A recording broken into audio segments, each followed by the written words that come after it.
સિંગવડ તાલુકાના તોયડી ગામ ખાતે ઝાલોદ 130 વિધાનસભાના ધારાસભ્ય શ્રી મહેશભાઈ ભુરિયાએ પરિવારની મુલાકાત લીધી। સિંગવડ તાલુકાનું તોયડી ગામ હાલ સમગ્ર ગુજરાતમાં ચર્ચાનું કેન્દ્ર બન્યું છે, કારણ કે આ જ ગામની સરકારી પ્રાથમિક શાળાના ધોરણ 1માં અભ્યાસ કરતી 6 વર્ષની બાળકી સાથે શાળાના આચાર્યએ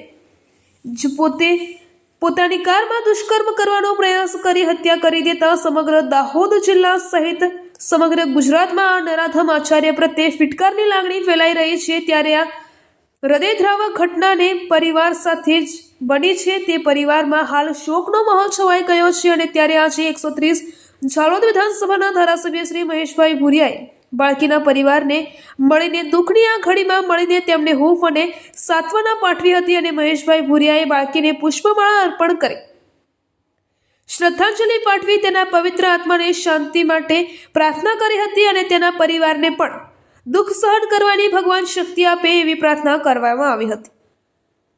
130 ઝાલોદ વિધાનસભાના ધારાસભ્ય મહેશભાઈ ભુરિયાએ સ્વર્ગવાસ દીકરીના પરિવારને 12મા વિધિના કરજ માટે ₹25,000ની મદદ કરી હતી। ઝાલોદના ધારાસભ્ય મહેશભાઈ ભુરિયાએ પરિવારની મુલાકાત બાદ મીડિયા સાથે વાત કરતા જણાવ્યું હતું કે સિંગવડ તાલુકાના તોયડી ગામે 6 દિવસ પહેલા જ એક 6 વર્ષની માસૂમ દીકરીને તેની જ સ્કૂલમાં આચાર્ય ગોવિંદ નટે ગાડીમાં લઈ જઈને જેને પીંખી નાખી હતી અને ગળું દબાવીને માસૂમ દીકરીની હત્યા કરી નાખી હતી। આવું રાક્ષસી કૃત્ય કરનાર નરાધમ આચાર્યના કરતૂતથી સમગ્ર શિક્ષણ જગતનું માથું શરમથી નમી ગયું છે। આ પરિવારની એકની એક દીકરીને જે આજે અમારી વચ્ચે રહી નથી, ત્યારે તેની આત્માને શાંતિ અર્પે, પરિવાર પર જે દુઃખ આવી પડ્યું છે તેને સહન કરવાની ભગવાન શક્તિ આપે તેવી પ્રાર્થના કરી હતી।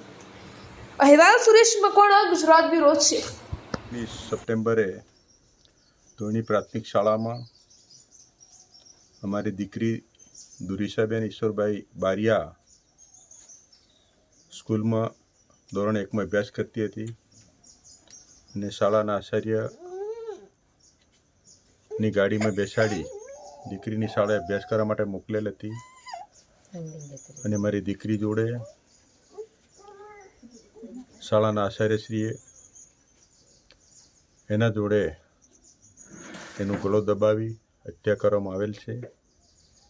એ બાબતે રાજ્યના માન્ય મુખ્યમંત્રી શ્રી, ગુજરાત સરકારના ગૃહ વિભાગ અને રેન્જ આઈજી, જિલ્લા પોલીસ વડા અને અમારી સરકારે સઘન તપાસ કરાવી 48 કલાકની અંદર અમારી દીકરી ધ્રુવિશાને ન્યાય મળે એના માટે રાજ્ય સરકાર, રાજ્યનો ગૃહ વિભાગ, રેન્જના આઈજી શ્રી, જિલ્લા પોલીસ વડાશ્રી અને અમે ચૂંટાયેલા 15મી વિધાનસભાના ધારાસભ્ય તરીકે અમારી ફરજ બને છે। જિલ્લો હોય, તાલુકો હોય, ગામડું હોય, કાયદો અને વ્યવસ્થા જળવાઈ રહે અને આવી મોટી ઘટનાઓ બને ત્યારે અમારી દીકરીઓને ન્યાય મળે, આના માટે રાજ્ય સરકારની ન્યાયાલય શરૂ કરવામાં આવેલ છે અને ન્યાયાલયની પ્રક્રિયાની અંદર ઝડપભેર આ કેસ ચલાવી અને તોમતદારને ફાંસીની સજા મળે એ રીતની રાજ્ય સરકાર ગતિથી ન્યાયિકપણે તપાસ કરાવી રહી છે।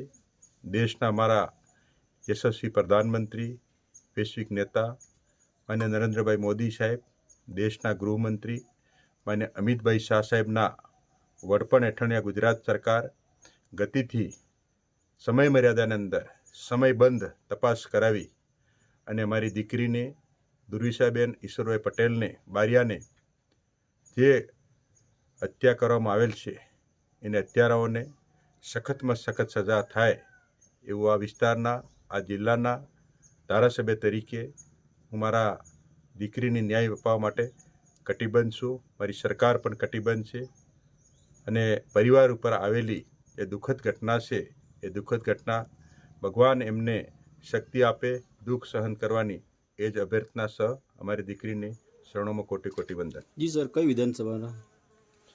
130 ઝાલોદ વિધાનસભા, ધારાસભ્ય મહેશભાઈ ભુરિયા। Thank you.